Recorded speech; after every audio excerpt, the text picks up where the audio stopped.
15 August निमित्त जे मांस आणि कत्तलखाने बंद ठेवले त्याच्यावर लोकांचे रिॲक्शन्स आहेत बऱ्याच की ही मनमानी आहे अशा पद्धतीनं का गोकुळाष्टमी सुरुवातीला दरवर्षी गोकुळाष्टमी तर बंद काय घेतलं ते सांगा आणि त्याच्यानंतर पुढचे.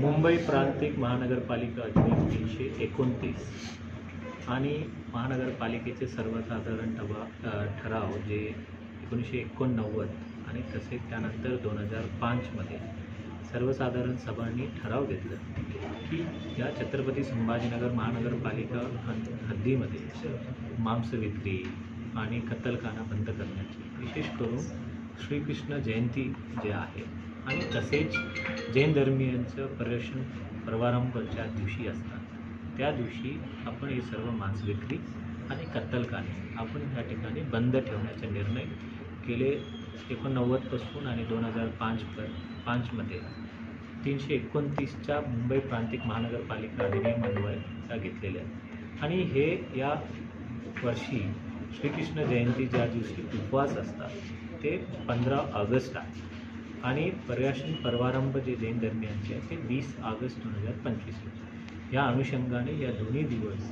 आपण मांस विक्री आणि कत्तलखाना बंद ठेवण्याचा निर्णय महानगरपालिकेने या वर्षीही घेतला. आक्षेप येतात त्याच्यावर? माझ्याकडे तर काही आक्षेप नाही आहे. श्रीकृष्ण जयंतीचा आपण प्रत्येक वर्षामध्ये आपण घेत असतो. गेल्या वर्षीही घेतलं होतं, यापूर्वी घेतलं होतं आणि यापुढेही घेणार आहे. कारण या ठिकाणी भरपूर लोकांची मागणी असतात. श्रीकृष्ण जयंतीच्या निमित्ताने जे गोकुळाष्टमी असतात त्या दिवशी उपवास असतात आणि बरेच लोकांचे धार्मिक भावना दुखू नये म्हणून त्या दिवशी आपण बंद ठेवण्याचे. तसेच जैन धर्मियांच्यामध्ये सुद्धा ते विशेष करून पर्यटन पर्वारंभ जे आहे त्या दिवशीही आपण बंद ठेवण्याचा निर्णय आपण घेतलेला आहे. म्हणजे स्वातंत्र्य दिनाचा आणि या निर्णयाचा काही संबंध नाही, ते कोइन्सिडेन्स आहे. अंमलबजावणीसाठी काय काय नियोजन करण्यात आलं? अंमलबजावणीसाठी आपण माजी सैनिकांचे नेतृत्वाखाली नागरी मित्र पथक आहे.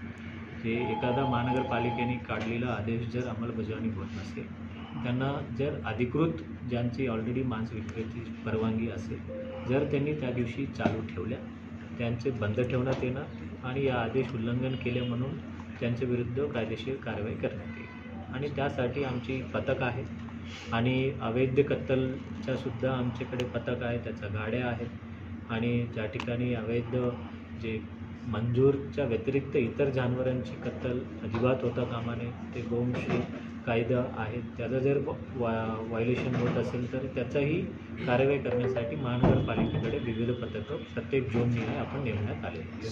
थँक्यू. जरा एक अतिक्रमणाचा जो आता बरेच लोक तुमच्याकडे येतात ते सगळं सामंजस्याने सुटतंय का त्याच्यामध्ये काय ऑब्जेक्शन्स होतात? नाही, सर्व लोकांना सामंजस्यानेच सुटतात.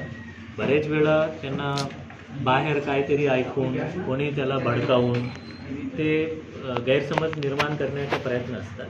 परंतु आम्ही हे सांगितलं की ज्या ठिकाणी सरकारी जागेमध्ये बसलेलं अतिक्रमण असतील त्या ठिकाणी त्यांना काढल्यानंतर त्यांना पुनर्वसन आम्ही 100% करतो. ज्या ठिकाणी तुमची स्वतःची जागामध्ये बांधकाम असेल आणि अनाधिकृत बांधकाम असेल तो आम्ही पाडलं जाणार आणि ज्या वेळेला आम्ही ते जागा घेणार त्यासाठी तुम्हाला आवश्यक असलेली मोबदला जे TDR असेल किंवा पैसे असेल दॅट इज युअर चॉईस की त्यांच्या चॉईसप्रमाणेच आपण केलं जाणार. आणि बरेच ठिकाणी आपण मार्किंग करतो. मार्किंग केल्यानंतर कोणाची किती जागा जातो हे आपल्याला कळतं आणि त्यानंतर त्यांना रिसर नोटीस देणार आणि रिसर नोटिसामध्ये त्यांच्याकडे काय आहे, काय पुरावा आहे. स्वतःची मालकीचा असेल तो आम्ही त्यांना मोबदला देणार.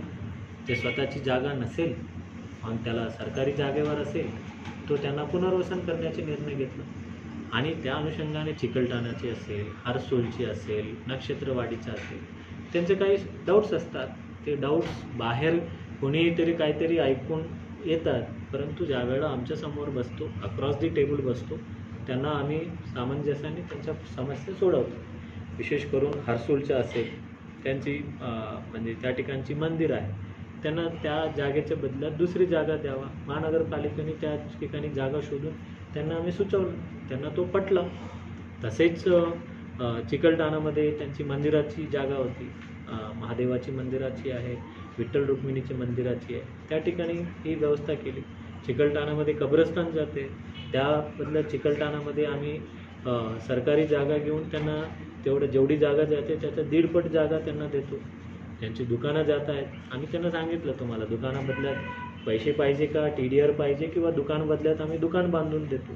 ज्या ज्या ठिकाणी जागा आहे, शक्य आहे त्या ठिकाणी आपण बांधून देतो.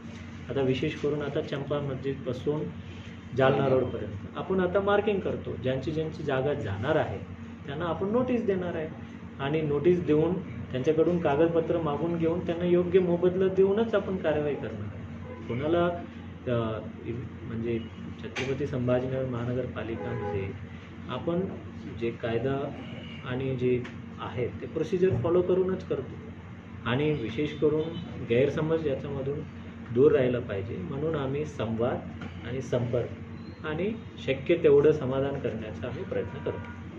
थँक्यू.